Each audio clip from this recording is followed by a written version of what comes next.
Kaya paano yung naisip yan?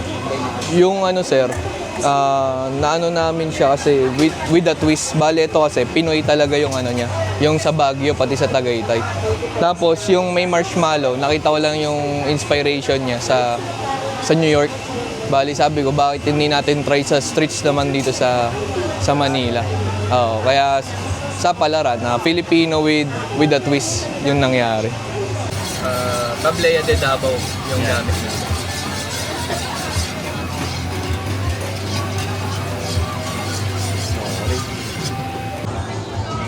Yan yung tinitimpa yan sa'yo. Dito na rin po tinitim.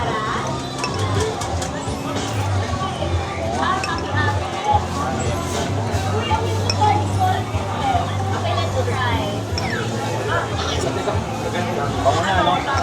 Bango. Bango. Bali yung ano nga po namin sir, yung gamit naming tablea from Davao pa.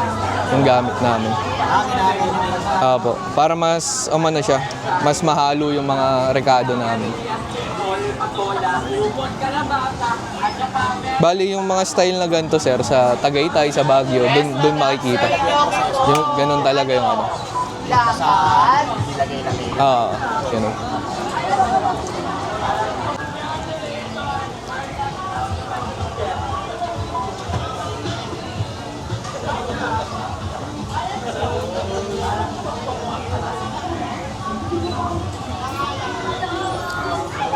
Tapos anin natin siya sir. Parang s'mores yung mangyayari sa kanya.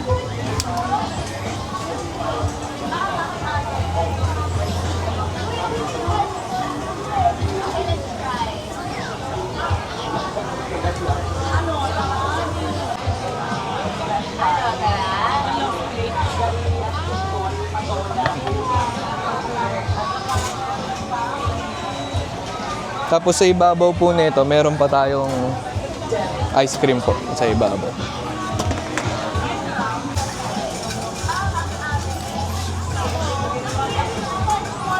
Bale, ito na po yung finished product.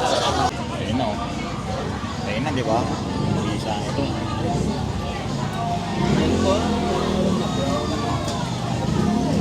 May sa matamis. Tikman natin tong ano, Cacao Campfire. Solid, oh.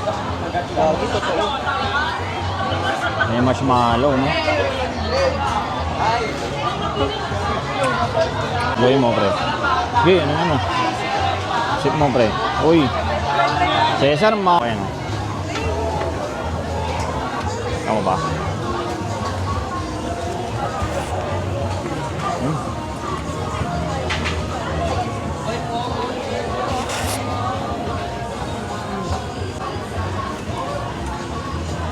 Pag mayaman yung lasa, try nyo to.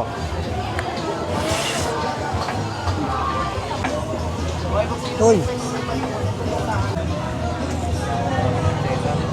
Sa Fusion Alley guys, oh. Diba?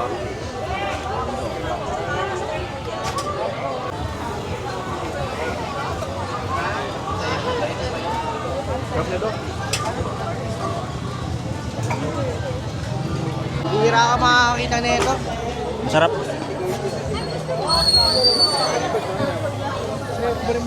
Ganun lang kabilis.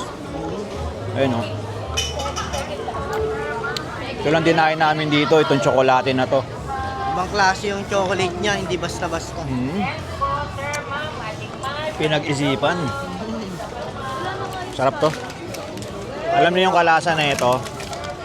Kalasa na ito yung tsokolate pag ano eh. Pagka December. Ganun yung kahawig ng lasa niya. Tsokolate pag December. Uwi na kami.